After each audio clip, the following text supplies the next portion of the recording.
ओम शांति। आज हम सुनेंगे राजयोग का सहज विद्धि और सिद्धि क्या है, पार्ट 1। और याद की यात्रा में बैठने से पहले किन किन बातों पर अवश्य ध्यान देना चाहिए ताकि माया कोई विघ्न डाल न सके और आप याद की यात्रा का संपूर्ण लाभ और आनंद उठा सके।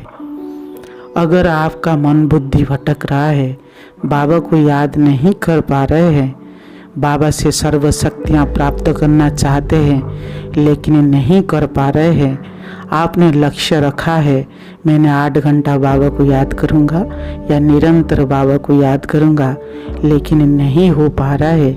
इसके लिए इन वीडियो को पूरा अंत तक देखें और सुने।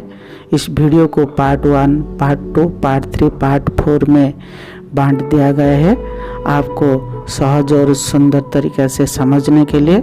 चलिए आज हम पहला पॉइंट सुनते हैं। याद में बैठने से पहले सब काम काज समाप्त कर बैठिए और निश्चिंत होकर बैठिए, नहीं तो वही काम काज बीच बीच में याद आएगा और माया विघ्न डालेगा। ये पहला पॉइंट है। दूसरा पॉइंट है, याद में बैठने से पहले भोजन कम खाए और हल्का भोजन खाए।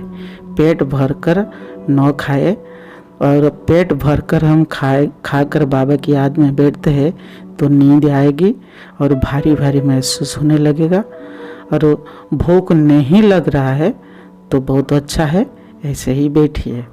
तीसरा पॉइंट है, याद की यात्रा का संपूर्ण लाभ उठाने के लिए अमृत वाला का समय और सुबह शाम के टाइम को मिस ना करें। इससे बहुत फायदा होता है क्योंकि अमृत वेला का समय वरदानी का समय है। हम सब ब्राह्मण आत्मा के लिए है। बाबा वरदान देने के लिए और ब्राह्मण आत्मा के लिए खास अमृत वेला ही रखते हैं। सुबह का टाइम मन शांत और फ्रेश रहता है और वायुमंडल भी शांत रहता है, सतु प्रधान समय है। और अमृत वेला का समय बहुत बहुत फायदा होने वाला है, सिर्फ योगियों के लिए है। इसलिए इस पर बहुत ध्यान दीजिए और इस टाइम को कभी मिस ना करें। चौथा पॉइंट है, याद में बैठने से पहले फ्रेश होकर बैठे और हल्का कपड़ा, ढीले कपड़ा पहनकर बैठे। और टाइट कपड़ा पहनकर बैठेंगे मन की खींचतान होगी और एकाग्रता भंग हो जाएगा। पांचवा पॉइंट है, याद में बैठने से पहले ऐसे स्थान चुने जहां शोर शराबा आदि न हो, आवाज़ वाला स्थान न हो। इससे एकाग्रता भंग होता है। इसलिए आप अपना घर में ऐसा मेडिटेशन रूम बनाए व आश्रम की मेडिटेशन रूम में बैठकर बाबा को याद करें, या आपका कोई पास है बगीचे की स्थान है जहाँ कोई आपको डिस्टर्ब न करे, ऐसे अपनी सुविधा से एकांत का स्थान चुने। बाबा मुरली में सदैव कहते हैं बच्चे एकांत में बैठकर बाबा को बड़े प्यार से याद करना है। एकांत का स्थान बहुत अच्छा होता है। पॉइंट 6, याद में बैठने से पहले मोबाइल स्विच को ऑफ कर दीजिए, नहीं तो फ्लाइट मोड में रख दीजिए ताकि कोई कॉल आ न सके, कि कॉल कोई डिस्टर्ब न करे। ऐसे भी माया बीच बीच में विघ्न डाल देता है। देखिए जब भी क्या होता है, जब आप बाबा को बड़े प्यार से याद करता है, बुद्धि योग लग जाता है तो माया उसी समय ही विघ्न डाल देता है। इसलिए इन पर भी बहुत ध्यान दीजिए। 7वां पॉइंट है, याद करने से पहले आराम से बैठिए। बाबा ने ऐसा कोई नहीं बैठा सिर्फ नीचे होकर बैठे, या जैसे दुनिया वाले जैसे योग कर रहे हम तो ऐसे नहीं कर रहे हैं। बाबा कहते चलते फिरते, उठते बैठते, खाते पीते आप भी याद कर सकते हैं। ये सहज योग है। चाहे नीचे बैठे व कुर्सी पर बैठे, एकाग्र होकर बैठे, अभ्यास करें और आराम से बैठे। अगर आपके पास कोई भाई बहनें